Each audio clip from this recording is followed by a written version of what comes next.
The broadcast is now starting. All attendees are in listen-only mode.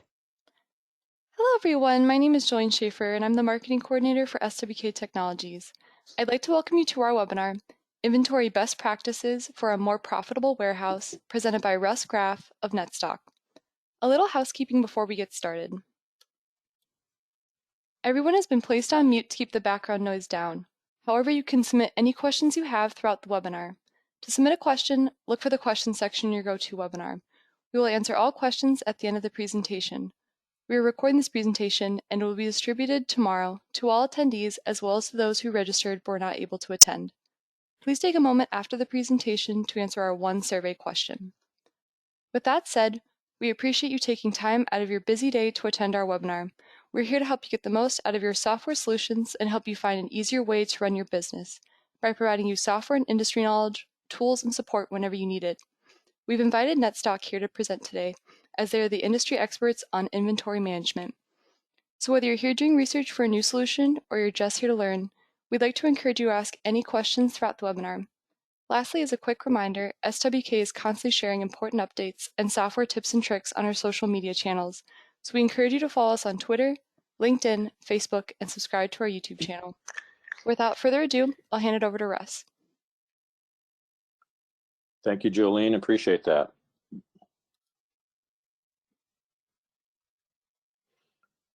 And you're seeing my screen okay? Yep. Excellent. All right, thank you very much. Appreciate the opportunity. Thanks to all of you that are in attendance today or possibly listening to this as a recording later. Really appreciate you taking some time out of your schedules to view this and think about this topic of inventory best practices and how that can help drive a more profitable warehouse for you. A couple of additional logistical items just from me. If I pause for a minute, that's just me taking a drink of water to keep my whistle wet. I'm actually in the Arizona desert today, and the dryness of the air is evident, so I've got my water ready. And also, I'm in the hotel room with my little dog, so if you hear a bark, don't be alarmed. That's just her protecting me. So thanks again, everybody. And I think we've got a lot to cover here in about 45 minutes or so, and should have some time for some Q&A at the end. Again, my name is Russ Graf, and I'm with NETSTOCK, which is the publisher and author of Sage Inventory Advisor for our use in the Sage world, as well as NETSTOCK in the non-Sage world, Acumatica or whatever the ERP may be. I've had 35 plus years now in the ERP space. Actually, for 15 of those years, was a founder of a couple of different software VARs, similar to SWK. In fact, one of those businesses actually evolved into SWK. So I've been in this business a long time. For the last 10 years, I've been on kind of the other side of the desk working with third-party add-on products like NETSTOCK, and been now almost 7 years with NETSTOCK. So I've been working with manufacturers and distributors, retailers, other inventory-based businesses for many, many years, and really focused on that now the last 10. So hopefully that brings a little bit of perspective to some of the things that we're going to be talking about today. So clearly, supply chains are in the news every day and have been now for well over a year, right? As COVID hit, it disrupted things dramatically. And we're still dealing with some of that. So the state of supply chains in 2021 is still disruption everywhere you look. And depending on your situation of your organization, where you might be buying products from, different parts of the world are still experiencing these supply shocks, all over the world, popping up and then receding and then popping back up again as the disease surges and so forth.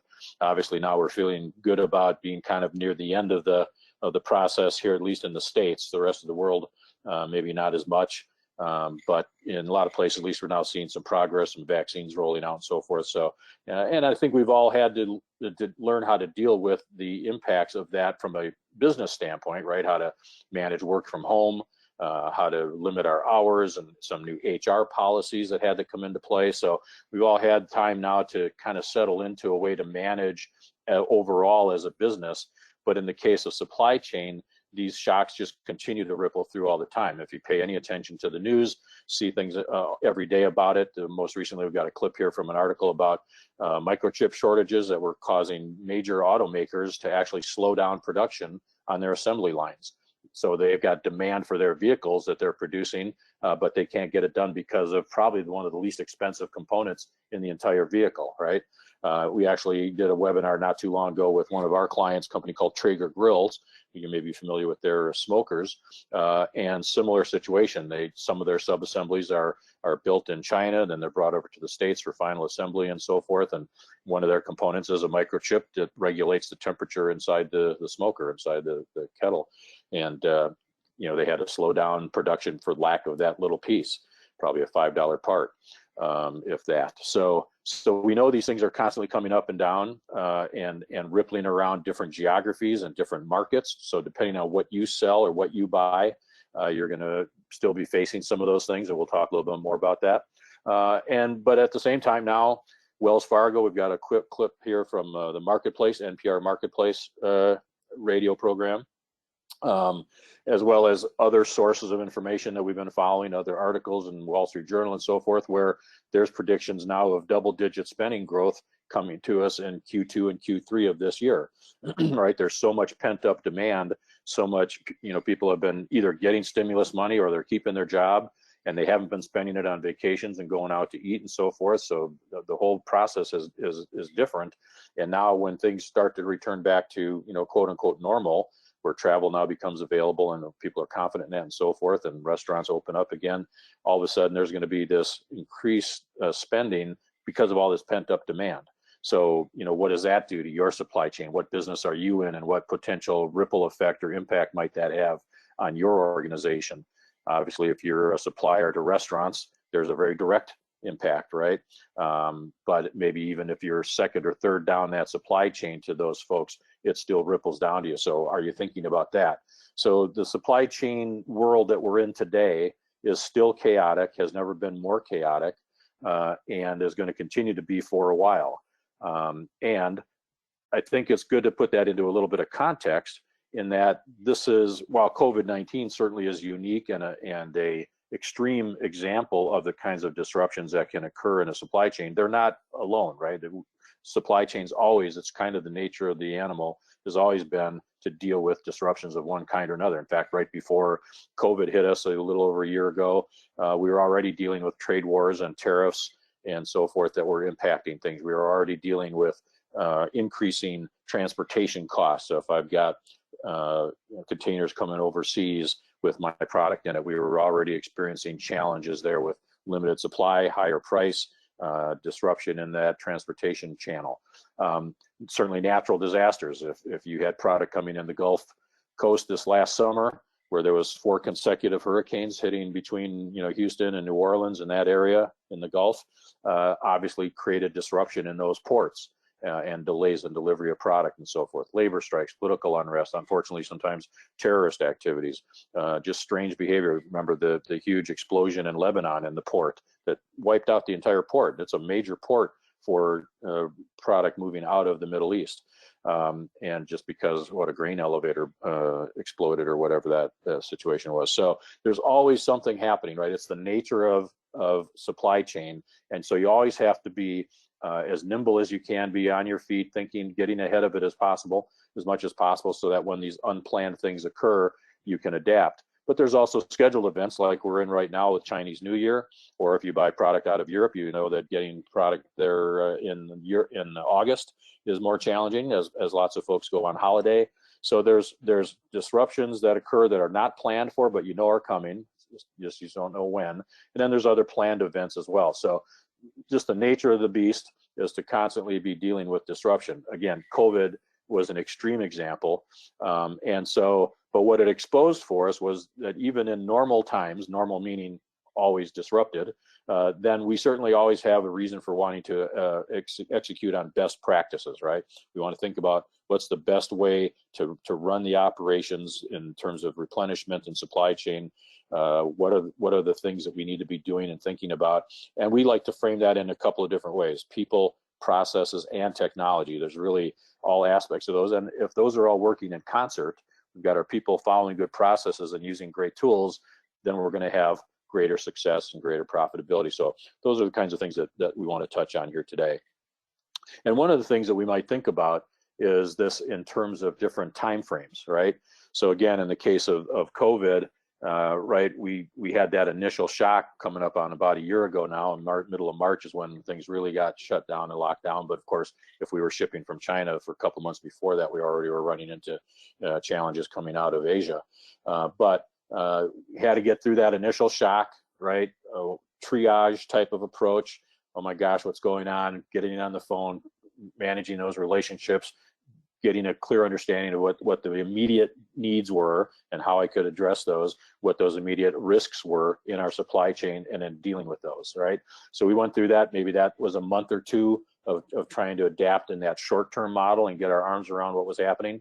Then we started to slide into a little bit of a more of a middle term or medium term adjustment, where now, okay, we had an understanding what was going on. We had to make our adjustments to our own internal workflows and so forth, and working from home and the technology around that. And then we needed to start looking for what we would call secondary shocks, or sometimes they're referred to as the bullwhip effect, right? If I had a product that demand fell through the floor on immediately, now I'm stuck with all this product.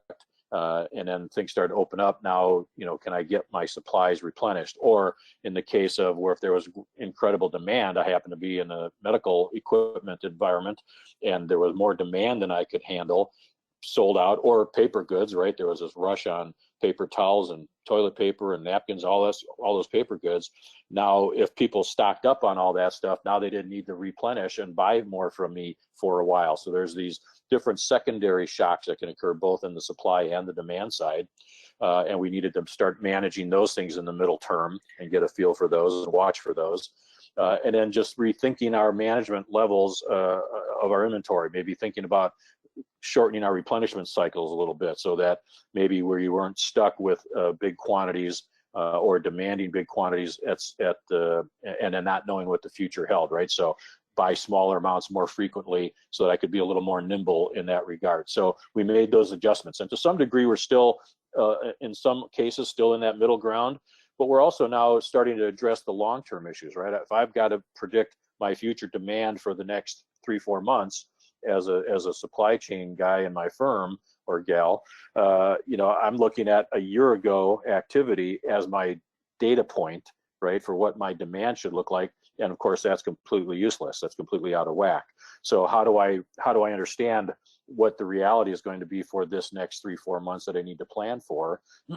Maybe I could take, what the demand looked like in fall, September, October, November, and use those numbers as my data point, as my baseline for what to expect now. Or maybe I look at these next 3 months from 2019 instead of 2020 and make some adjustments. So we've got to do some of those long-term adjustments. And then I think really what lends itself to our topic today is this is a great opportunity for us to really think about these best practices, right? What could we learn from what we've gone through, and how do we come out of this in a better place than when we went in, understanding our supply chains and our relationships with our suppliers and our clients better, our communications hopefully are better than ever, and how do we carry that forward going forward into the longer term view. So I think we like to think of it in these different time frames.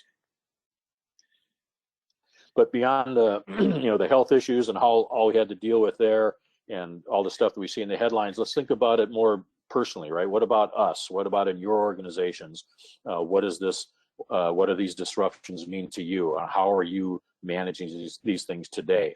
Do you have a good understanding and confidence in the quantities that you have on hand? Do you really believe that when it says you got 20 in the computer system that you really got 20, right? Are you doing a good job of managing the physical product and the transactions of all the movement of those items? How are you addressing that demand planning and replenishment process? Are you using a spreadsheet? Are you leveraging different tools? Is it gut feel? Are you constantly in crisis mode? How are you addressing that? How are those relationships and communications with your supply chains up and down the stream? What's been happening with your transportation networks and costs? Have you seen those trends? Are there things going on there that you need to be thinking about in your particular situation? And then again, more the technology. How is Sage or maybe Acumatica? How are those tools, your ERP applications, and any other associated tools or add-ons working for you, right? So how are you using those, and how are they helping you address the issue? So if we think about those items in your warehouse and start to drill into that, what we see, of course, is we all have this great foundational piece, right? The accounting software, whether it's Sage or Acumatica or whatever it is, we've got great tools out there to do a good job of capturing all the transactions, all the orders and receipts and shipments and all that stuff. We have a great tool to capture all that and organize that data in a very clear, clever way, right? And we also see spreadsheets in use for a variety of different purposes all throughout the organization, right? Financial purposes and so forth. And we'll talk a little bit more about that. And then we see third-party add-on products like warehouse management and barcoding tools. We know that there may be third-party EDI or e-commerce applications or automated shipping tools that are prevalent out there. So lots of different parts and pieces in the supply chain in terms of the technology that we can leverage. And we'll talk a little bit more about each of those. But I think another point of context here is just to make sure that we understand the difference here between what we would call inventory control and inventory replenishment. To me, those are two sides of the same coin that we might broader title inventory management. But a lot of times when we hear the phrase inventory management, where our minds go really is to what I would call just the physical inventory control piece, managing the physical product. Again, the pick, pack, ship, the receiving of product, doing physical counts, hopefully doing cycle counts of your most important items, which is certainly a best practice, right? To be cycle counting on a regular basis. And then a lot of times, as I referenced, using third-party add-on tools like barcode applications and handheld devices and so forth to be able to allow me to very quickly, so in a timely and accurate fashion, capture those transactions so that I can have confidence in what I have and what my systems tell me I have that I really do. I know where they are, even down to bin level management perhaps, right? So I've got that handled.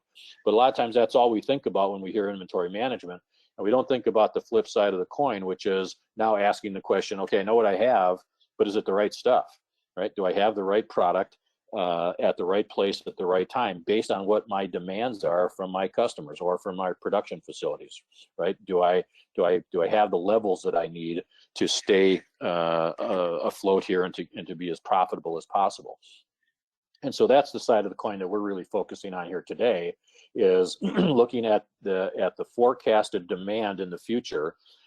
Look at how my suppliers are performing and how my supply chain is performing, what those risks are, applying those risks to my environment, and now knowing exactly based on that what I need to order when, and help me prioritize and expedite the most important items, right? So we're going to be talking about that kind of focus here today, because that's really critical. I've got to understand what my future demand is as best as possible, monitor it, tweak it, keep track of it, and make my adjustments so that I can stay on top of this. And what happens if we don't do that, right? We've got three real obvious problems that occur. And the worst case scenario is that we run out of inventory and I can't fulfill an order that comes in from a customer, or I can't keep a production line going. Again, as I referenced with the microchips earlier, if I stock out of a component, that's really painful. And from a customer standpoint, if I can't fill an order from a customer, I may not only lose that sale and the profitability that goes with that sale, I may lose that customer, or certainly at the risk, have that risk, right? Because as a customer goes elsewhere to buy what they need, they may have a good experience with a competitor, and all of a sudden they're not buying as much from me as they used to. So clearly the worst thing that can happen is stocking out of product and not being able to fulfill demand. But I also can't just solve that problem by simply buying too much, because then I get the resulting excess stock, which has its own really serious difficulties and challenges for my organization, especially for profitability. Right? I can't be affording to tie up all that cash and have it sitting in the warehouse gathering dust. Think of $1,000 bills stacked on a warehouse shelf, just gathering dust and not doing anything to drive profitability in the organization, right? And then there's also hard carrying costs associated with that. There's insurance and property taxes. It's taking up space in a warehouse that I perhaps rent or pay a mortgage on, and it's not driving profitability. There's risk for breakage or other obsolescence as it hangs around for too long, gathering cobwebs. So real serious difficulties around excess. So I can't solve the stock out problem by simply buying too much. I got to be smart about this. I have to understand what my demand really looks like and how do I make adjustments in my supply chain. And then the third issue is the productivity challenge that our buyers and planners have in our organizations, trying to manage those two competing interests, right? How do I have enough but not too much? And we have to give them proper processes, proper education, get the right people in, and give them the right technology tools to help manage that, so that they're not spending all their time putting out fires and chasing down things and expediting stuff and killing profitability by air freighting product. And it's a very stressful position, right? You get yelled at from the sales side for running out of product and costing sales. You get yelled at by the C-level side for having too much inventory on the balance sheet. It's a very challenging, stressful position. And so we spend all our time in that stress environment instead of being proactive and working with our suppliers, having those communications, understanding the marketplace, talking to our customers, tweaking those transportation costs and negotiating those rates. All the positive, high value things that our buyers and planners, inventory, supply chain folks could be doing for us. Instead, they're correcting circular errors in spreadsheets and getting yelled at and running around putting out fires. So a real critical issue. And if we can solve this problem of getting the right levels and have the right situation here, the impact is tremendous. And the multiplier effect of freeing up that working capital and increasing that productivity and satisfying those customers and retaining those customers, it just is absolutely huge. You can't even hardly measure it. So it's a real critical issue. So trying to manage an asset like your inventory, which is so critical to you, right? I mean, it's why you're in business, is to buy and sell and make products. If you don't manage that well, you're going to really struggle, and especially in difficult times and stressed times like we're in now, it'll be a challenge just even to stay afloat. And so all these shocks and all the chaos that we've been through, really, I think, have exposed how hard it is to do this just with gut feel or minimal technology and not utilizing best practices. I think we've learned that maybe what we could get by with in relatively normal times now has been stressed, excuse me, and has really exposed some challenges in our processes. So let's talk a little bit about those best practices, and again, in the framework, remember, of people, the processes that we put those people through and that we utilize, and then the technology that supports that. So let's talk about a couple of things there. So from the standpoint of people and process, I've got a couple of points to discuss, and I don't know if you're familiar with us at NETSTOCK. We've got a blog site called the Inventory Mentor, and I've been fortunate enough to do some podcasts that have been recorded there, and I encourage you to go to our site and take a look. And I've had the opportunity, starting a year ago when this COVID shock started hitting us, of interviewing just on a Zoom meeting some of the leaders in the industry, some real thought leaders, some consultants out there, as well as some practitioners that are living this day in and day out, and asking them some questions and getting their feedback, what they're seeing in the marketplace and so forth. And so some of the content on this slide really comes from some of those conversations, which I thought were very insightful. And I think one of the first things is this concept of inventory policy needing to reflect corporate policy. And if you think about that a little bit, I think there's been a tendency for those to be separate silos within a lot of organizations.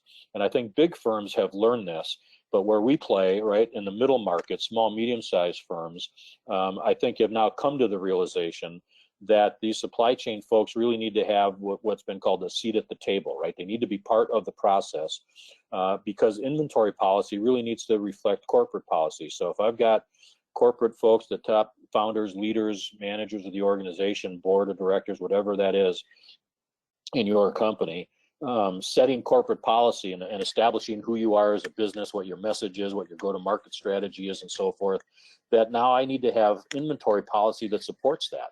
Those are not separate operations that operate on some kind of island. They need to be reflected. And I think we're seeing more and more in the medium-sized firms now where supply chain leaders are getting that seat at the table. They're part of that corporate policy discussion and thinking through what can and can't be achieved in that environment, right? So I think that's a real change, and that's a great thing. And of course, we see more and more folks coming out of schools now that have supply chain degrees. Such a thing didn't exist when I was in college a number of years ago. And it's really just in the last 10 years that a lot of leading business schools have built these supply chain degree programs. And there's just a lot of great learning that has occurred and research that has occurred that can be applied even to small, medium-sized businesses, right? These are not just all for the big guys. The other thing that has been really clear through COVID is the need for increased communications up and down the chain.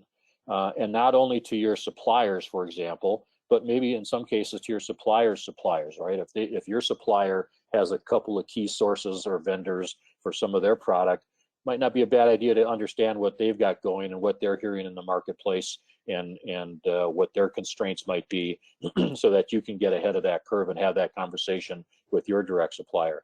And then likewise, downstream in the supply chain with your customers. Always a good idea to talk to your customers and understand what they're seeing in the market, what demands are and innovations that are being required. But in some cases, what about your customers' customers? Get a little bit further out in front of that so that you can have that visibility and be adaptable and be looking for certain things and making some contingency plans, et cetera. So one of the things we learned through this was that the more you communicate, the better you communicate, the better off your supply chain is going to perform. And those relationships that were forged have really come in handy now.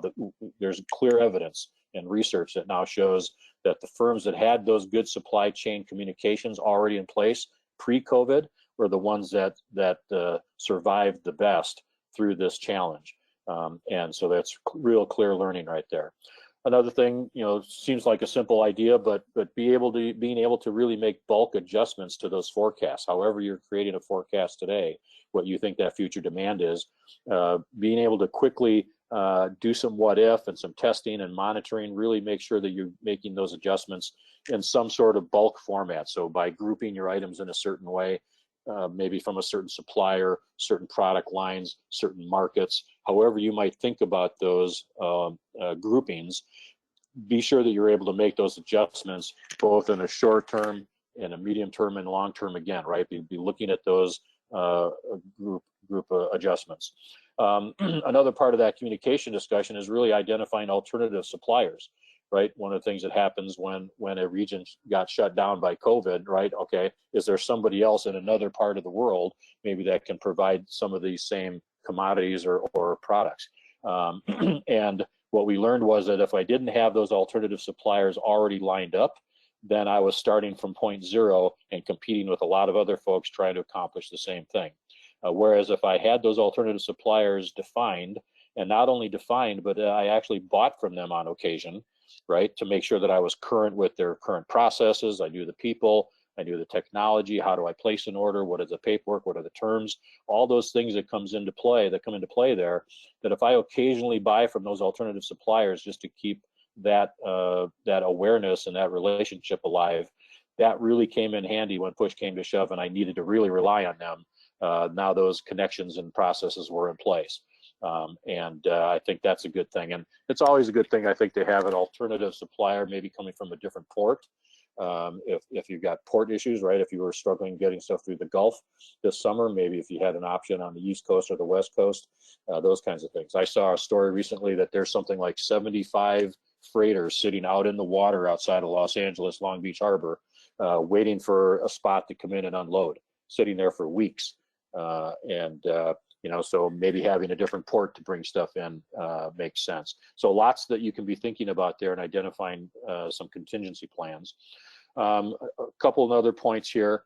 I think it's important to classify your items, and we'll talk a little bit more about this as we get further down, but really understand what the nature of the items are in your inventory, of your catalog of items, which ones are the most important, the most profitable, that move the quickest. Really understand and identify those items so that you can manage them differently, right? Have different policies and procedures and focuses based on that.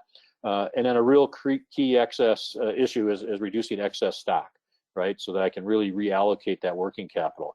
Cash has never been more important. We've always heard the phrase cash is king, especially small, medium-sized businesses. That's always been true, but it's never been more obvious. When we see so much of it tied up in excess inventory just sitting on the shelves, that's a real problem. So really key, and I want to emphasize this, really focus in on that excess stock challenge in your organization to free up that working capital. So a couple of quick tips there, right?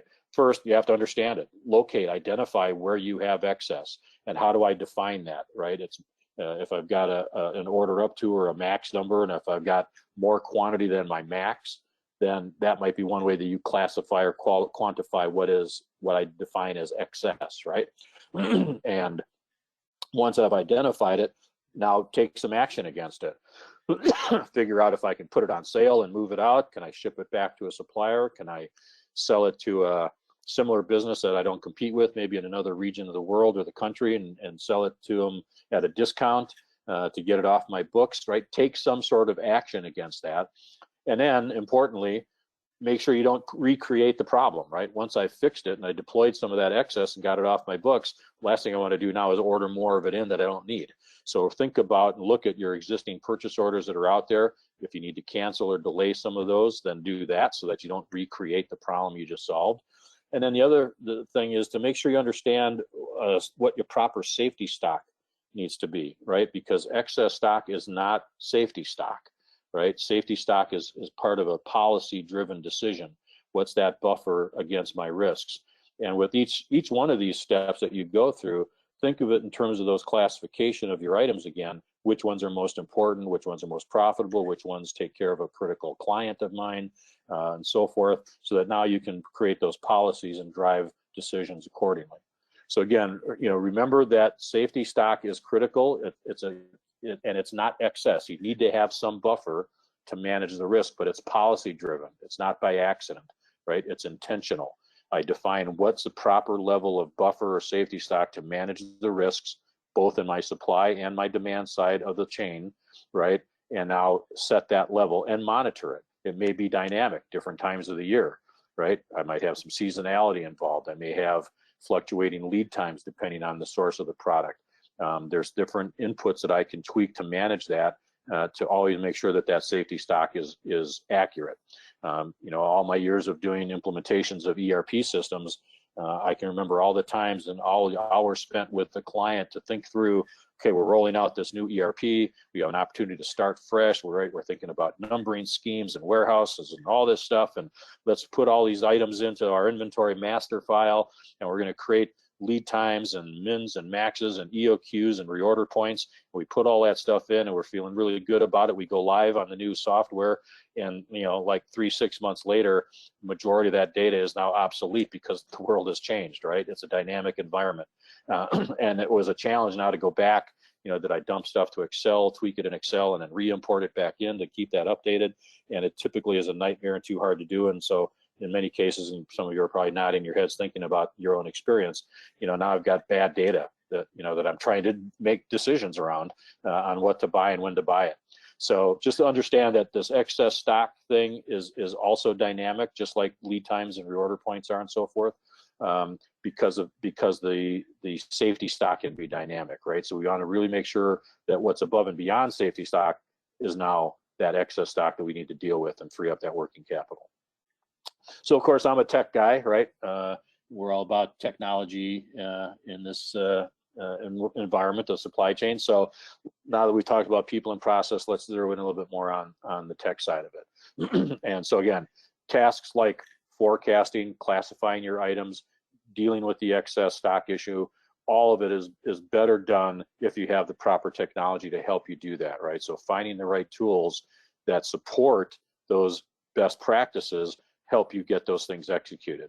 So if we, again, go back to what we talked about a little bit earlier with what tools we see in place today, again, we've got a great ERP system, right, that does an outstanding job of tracking all the transactions, all the ins and outs, and giving me hopefully very accurate, updated information as to what we have. So got to leverage that, right? That's great data. Let's leverage that to make good business decisions with. And we've got, again, spreadsheets and third-party add-on products out there that can also supplement what the ERP does and add additional functionality. In the case of third-party add-ons, it might be, again, from warehouse management, automated shipping, or what we're going to talk about here a little bit more in detail, of course, is managing those replenishment challenges, right? The supply chain complexities with algorithms and predicting demand and so forth. But let's talk for a second about spreadsheets. If you've seen us maybe when we used to do presentations and live events, and hopefully we'll get back to that again sometime this year. You've probably seen us walking around with big buttons on it said hashtag ditch the spreadsheet, right?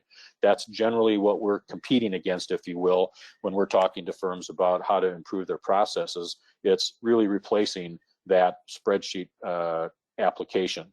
Many times, which is, folks have spent years and many hours and blood, sweat, and tears to create a very complex business application on a spreadsheet on Excel with all kinds of fancy lookups and formulas and all that, and that's incredible, right? It clearly was a move forward from where you were prior to having that tool, but it's not going to get you to a best practices model, and it has a lot of challenges to it. So even though the tool is basically free, it's there, I know how to use it, and we've all seen some really great Excel wizards in our organizations, and maybe you're one of them. I'm not, but we've all seen some really great applications for Excel.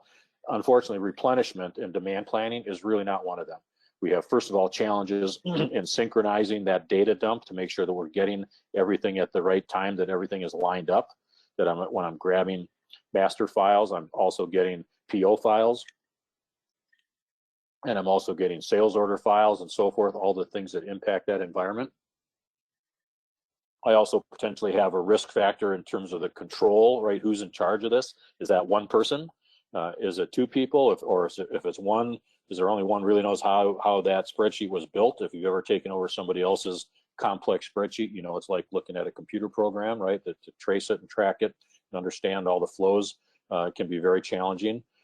So do I have a risk factor there with one person that runs this thing, and if that person leaves the firm, I'm in trouble, and even when they go on vacation, I'm in trouble. And then, of course, there's additional inputs. There's data that doesn't exist in the ERP that has to be calculated and brought into play, and it's an ever-changing environment. You think you get it nailed, and then as soon as you do, something changes, a new process, new vendors, new items, new warehouses, new locations, new customers, new demands from those customers in terms of minimum holdings of inventory, et cetera, all kinds of policy changes. So it's just a very complicated environment. Multiple locations, bills of materials, right, blowing through demand from a finished good down to the component level. How do I do all this in a spreadsheet? You just really can't. And so you can't because you still have the problem, right? We run into this all the time where folks have made a big huge investment in time and energy and some dollars in trying to solve this problem, and it hasn't solved the problem. I'm still running out of some items. I still have too much of others, and my poor folks that are trying to manage this are going crazy, right? They're pulling their hair out almost every day in a very stressful environment, and they're not being proactive with some of those higher value things they could be doing. So we know it doesn't work because we still have the problem, right? It didn't solve it. So, one of the things that we really want to think about in the best practice environment is what it really amounts to is buying smarter, right? You need to create smart orders, purchase orders, and if you don't have the right tools, you don't have the visibility you need, you don't have the technology, the sophistication of the algorithms and the forecasting environment that you need to really make sense of it all, and so you end up still having stockouts and excess stock in your environment and not solving the problem.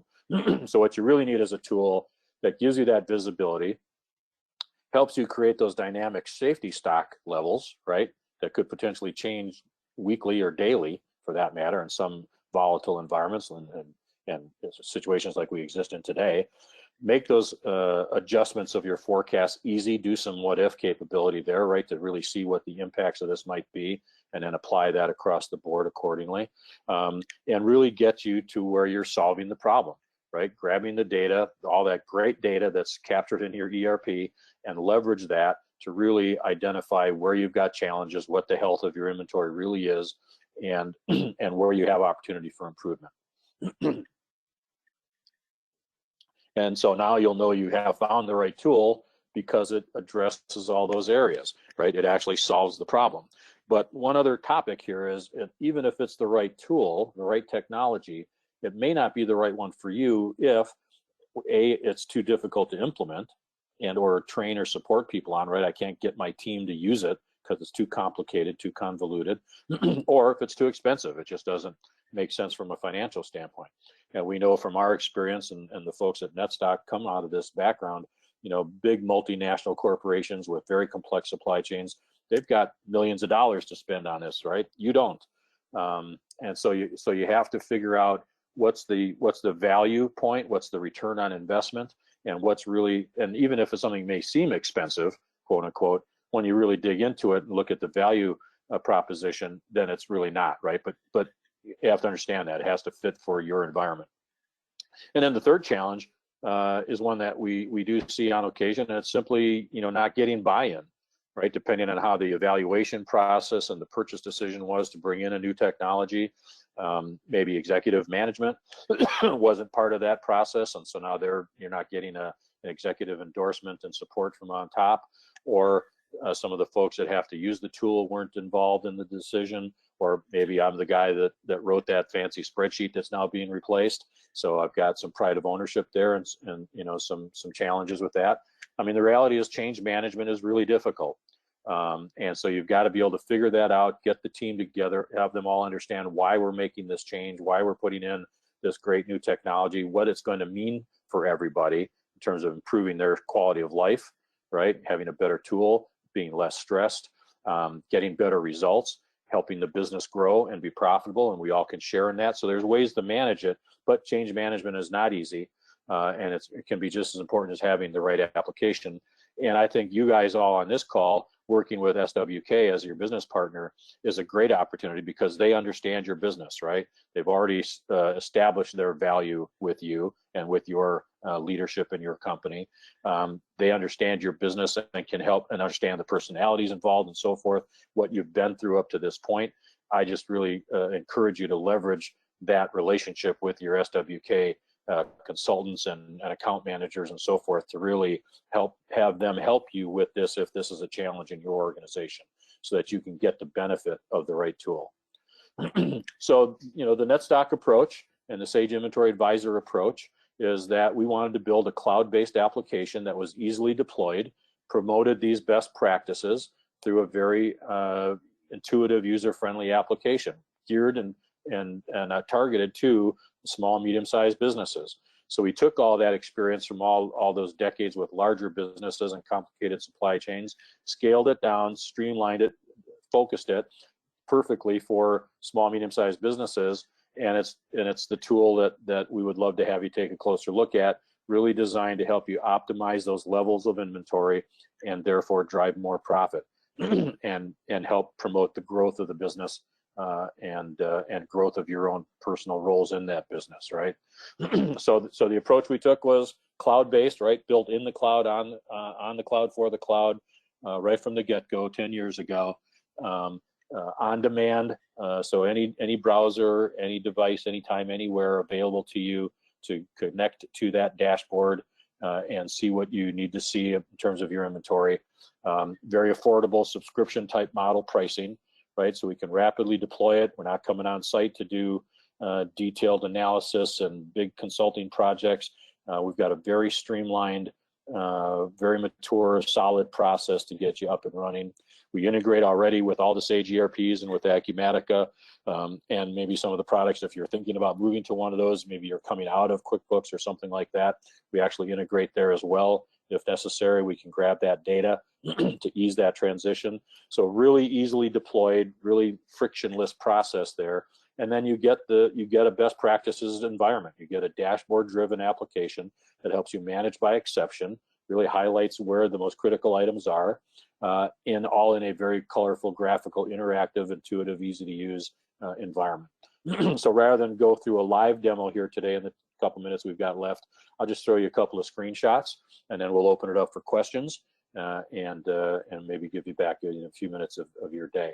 So this is the dashboard. Whether you're in NETSTOCK or Sage Inventory Advisor, it's identical. It's just different branding on the top of it. Same functionality. You're going to get a dashboard with 9 different widgets. We're showing you the top 6 here, which are the most critical from day to day. And you're going to see a very consistent look and feel for each of those widgets, right? I've got a bar chart across the top, which is trending over time, over the prior 12 periods. How have I performed in each of these KPIs or key indicators? Where am I at on my overall stock holding? How much of that is in excess? Do I have POs coming in that can contribute more to my excess? We call that a surplus order. So I can get ahead of the curve and delay or cancel some of those purchase orders before they arrive or before they ship. And then in the second row, a little bit more of a customer orientation. How am I doing on my fill rate? Am I able to fill customer orders at a high level and hitting my my targets there, and and over time, how's that trending, right? Where am I currently already stocked out, and what might that cost me in terms of lost sales if those customers go elsewhere? And then third column there, a little more forward thinking, potential stockouts. I still have product on the shelf, but NETSTOCK, Sage Inventory Advisor, is predicting that you're likely to run out before the next replenishment arrives. So what can I do to prevent that? Can I expedite an order or partially air freight a shipment that's coming in to make sure I don't have that problem and that I can serve that customer? And give me at my fingertips all the detail underneath that I need to understand what's going on. So I've got the ability to see that trending in the bar chart. I've got the macro view of where I stand, and I can drill into that and slice and dice the data. And then we have what we call our top 5 list under each one of those bar charts that show you these are the top 5 offenders, if you will, the biggest contributors to that particular condition that I'm looking at. So that again, I can prioritize and focus my time and energy on the items that are going to have the biggest impact. And you notice some color coding there next to the SKUs, right? I've got some green and brown and gold colors there. What that's referring to and referencing is our classification process that I alluded to a couple of times earlier in the slide deck.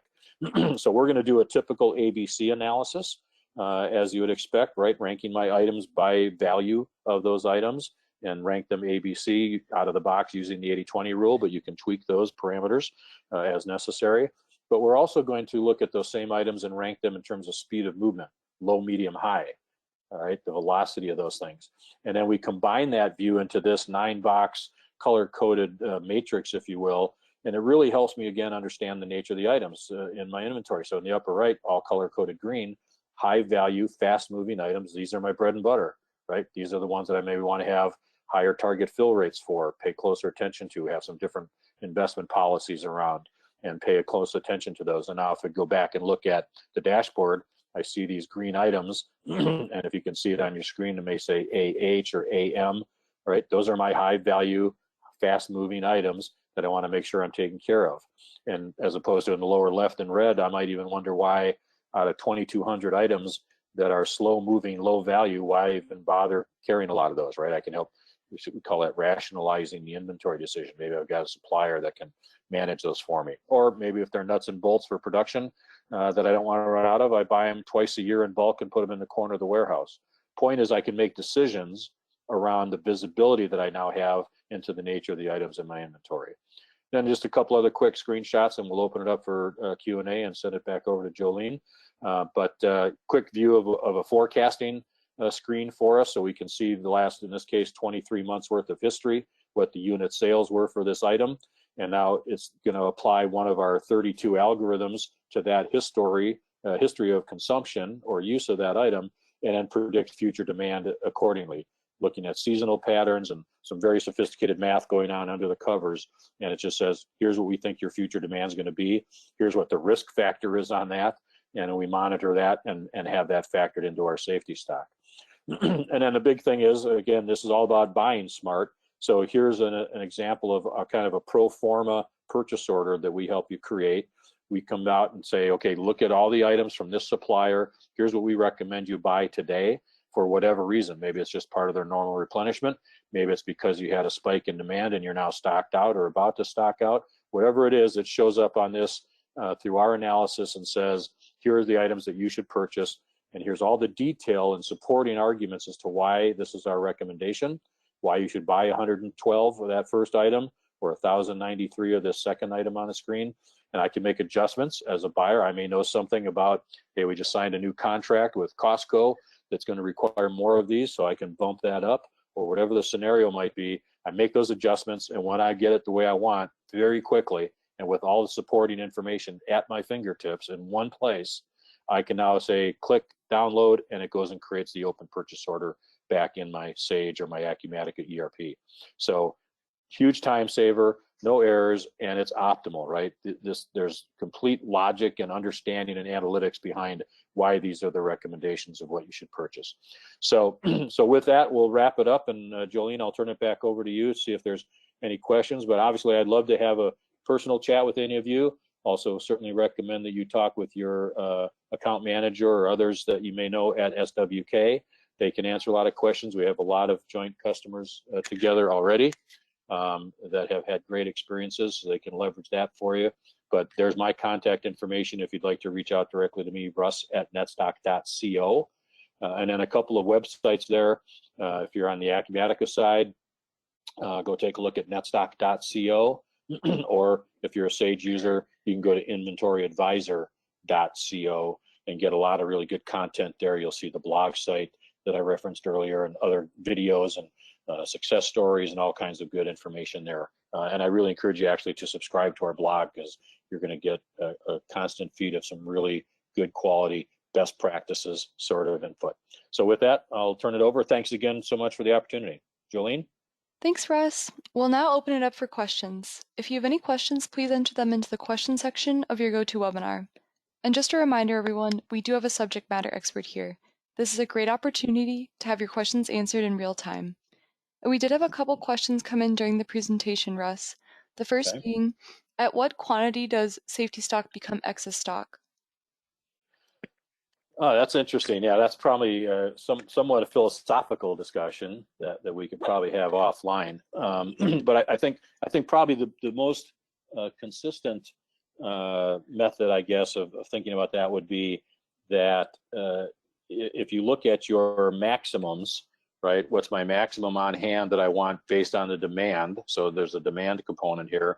Then if I have more than that maximum number, that would be classified as excess. I think that's probably the most common definition. But again, those things are dynamic, right? So depending on how the demand fluctuates, how my supplier performance is showing itself, right? If I've got a supplier that's supposed to have a 3-week lead time and is actually delivering in 4 or 5, now I've got risk there that commands more safety stock to manage that risk. And so that as that supplier performance fluctuates, my safety stock also fluctuates and is dynamic. So excess is more than my max, right? But that can also fluctuate based on all those other factors in the supply chain. Hope that helped. And we have another. What does implementation look like for the solution? Yeah, good question. I kind of bragged about a rapid deployment, right? And what that typically looks like is 4 to 6 weeks in terms of calendar time, probably 30 hours of work or so on the customer side, spread across those 4 to 6 weeks. We've got a very mature methodology that we follow. We were doing, probably 20 of these a month for years now. So we've got a really solid, mature methodology and process that we follow that's shown itself to be very successful. We've got video content, we've got some emails, we get the system installed very quickly so that you can get in there and start playing around. We've got scheduled coaching sessions to walk you through different phases of the deployment, testing the data and those kinds of things. So typically 4, maybe 6 weeks for a distribution business. If you've got some kitting or bills of materials or you're doing manufacturing, maybe we add a couple weeks to that. I've seen it go as fast as 2 weeks, but I don't necessarily recommend that. I think it takes a little bit of time to just let stuff gel and digest it and play. So 4 to 6 weeks, I think, is a comfortable expectation. Great. We have one more. What is the cost? Yeah, the cost is kind of a different model, I think, maybe than some software. We're priced based on the value of the inventory that we're going to manage in our application. So let's say you've got 4 warehouses, but one of them is a quality control warehouse or a returns warehouse, or you're not actually doing any planning around that. So we can eliminate those from our app, right? Because we drive the scripts of what does the data extraction, if you will. So whatever that number is, if it's $1 million, then it's one price. If it's $5 million, it's a little higher price. It's $100 million, a little higher price, and so forth. And there's 2 components to it. There's a one-time, we call it an activation fee. It's basically the flat fee to cover that deployment that I just talked about. And so, that might be $4,000, $5,000, $6,000, $8,000, depending again on the size of the inventory. And then there's the monthly or annual subscription to access the service. So there's 2 components, a one-time setup fee and the subscription, and both of those numbers flex based on the value of the inventory that we're managing. So if you sell diamonds, we might need to talk, because that model doesn't work very well with really high value items, and we can make adjustments. But for most folks doing widgets of some kind, repetitive buys, that's a really good indicator and it relates to the value that you'll get out of the application. So we'd be happy to get that inventory value from you and give you an estimate. Easy to do. And we have 2 more that have come in. How does Okay. this work in a custom manufacturing environment? Yeah, good question. It's probably not in the bullseye for us, right? Because custom meaning that I can't predict very well what that customer is going to ask me to customize. But what we do see in many of those cases, and if you're a Sage user, maybe you used what used to be called job ops. Now it's got production management or whatever the new name is from Sage. And I used to implement a lot of those myself back in the day. What we have found is there's a lot of common components. So I might have a customized finished configuration of some tool or product, but in many cases, 90% of the raw materials or components of that configuration are still the same. So we can still get a pretty good sense of what the demand is for those common items, and still do some good replenishment and forecasting and management of those items. So we certainly have lots of those kinds of businesses running the tool. It's just a little bit different, takes a little bit more thinking on our part and with you to help configure that correctly to get the value out of it. But a lot of common components that we can still certainly do a great job of planning for. And we have another. How do you forecast without any customer forecast? Yeah, well, we aggregate all the customers' demand, right? Here's an item, and we've sold or used it, consumed in a production process, 1,000 of that item for the last 3 months every month, right? I can pretty well predict what my future demand is, regardless of how it was allocated to different customers. We actually have the ability to do some of that customer-oriented forecasting based on demands. If you've got a big box customer like Walmart or somebody like that drives a lot of the demand for certain items, we can certainly leverage those forecasts coming from those big box customers. But at its core, we're looking at it from an item perspective, right? What's been the demand or consumption of that item over time?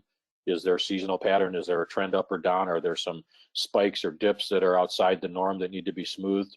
The algorithms take care of all of that and get you a good aggregated view. So a good discussion point if you'd like to pursue that further. Great, and that looks like all the questions we have, so give me one moment as I take back screen control.